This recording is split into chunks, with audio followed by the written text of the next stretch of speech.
Okay, so after you have corrected your personal information, I don't know if opting out of the secondary reporting agencies is still effective, but I mean, why not do it? You know, it can't help. So you go to the main ones, Innovis, Innovis and ListenNexus together? I think so. I'm not sure. Go to Innovis, ListenNexus. I think ListenNexus and SageStream partner together. Okay, so Innovis, ListenNexus, it's like 4 main ones. But they don't talk about this no more. But if you go to them, you're gonna opt out and freeze the secondary reporting agency, which is ListenNexus, Innovis, and whatever other ones there are. Then you're gonna request your consumer report from them, and then you're gonna dispute it just like you would dispute Equifax, Sprint Insurance Union. Okay, and that's that.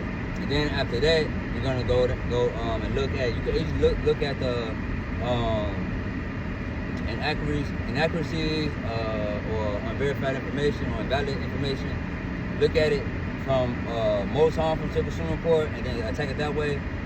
What I mean by that is, like, I think the bankruptcy is most harmful, and then you got this, that, and third. I don't know how they are listed, but I have a list for it. I'm posting the video, and then you could go like that. But you always want to attack your negative items on your consumer report by the type.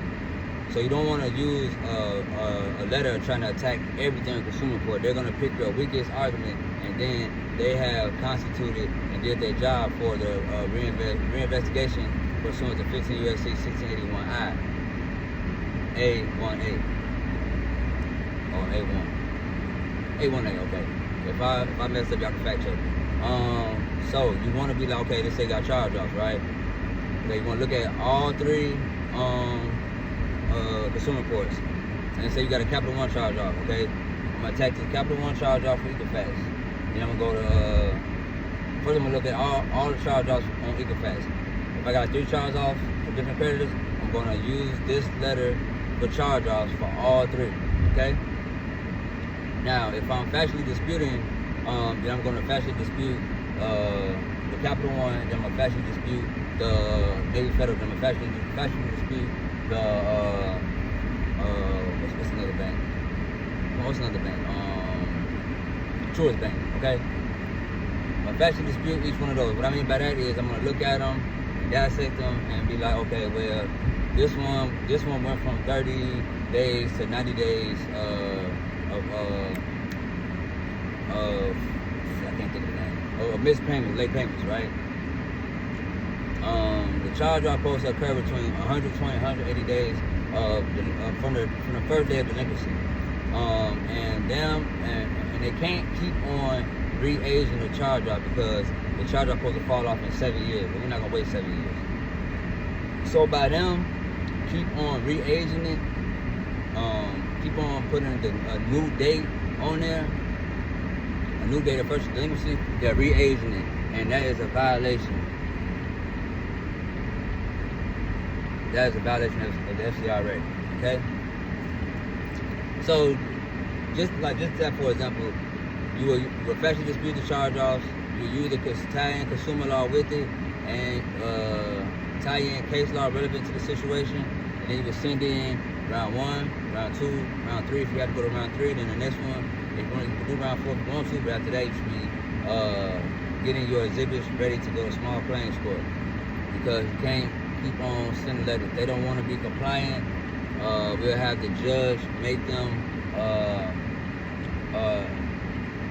delete the inaccurate or unverified or invalid data on our consumer report, and we will be compensated for the damages, either as the 15 U.S.C. 1681N or 15 U.S.C. 1681O, or both. Either they were willfully non-compliant or negligently non-compliant, or both. So by them being willfully non-compliant, that means they willfully were non-compliant to either reinvestigate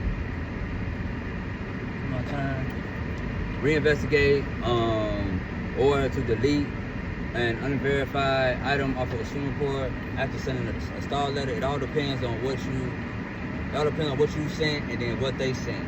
You know what I'm saying? So, but the FCRA is there for us, but make sure that we know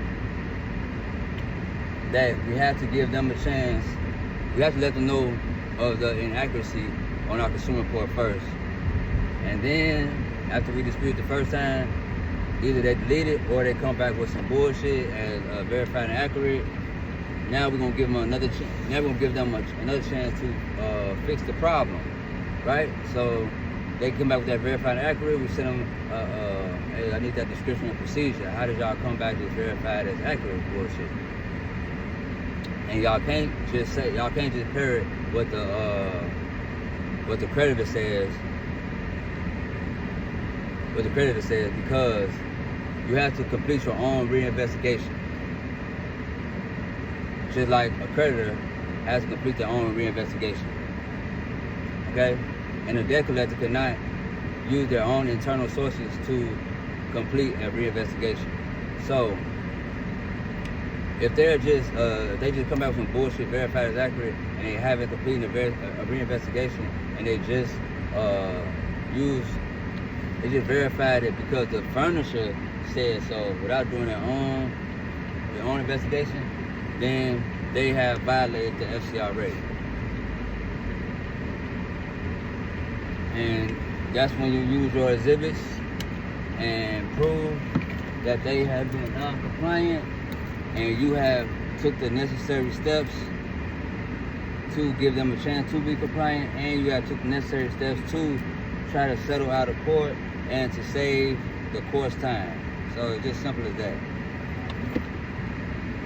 If you would like help in repairing your consumer report, moving a charge off, moving a collection, moving a late payment to bring the account back to positive,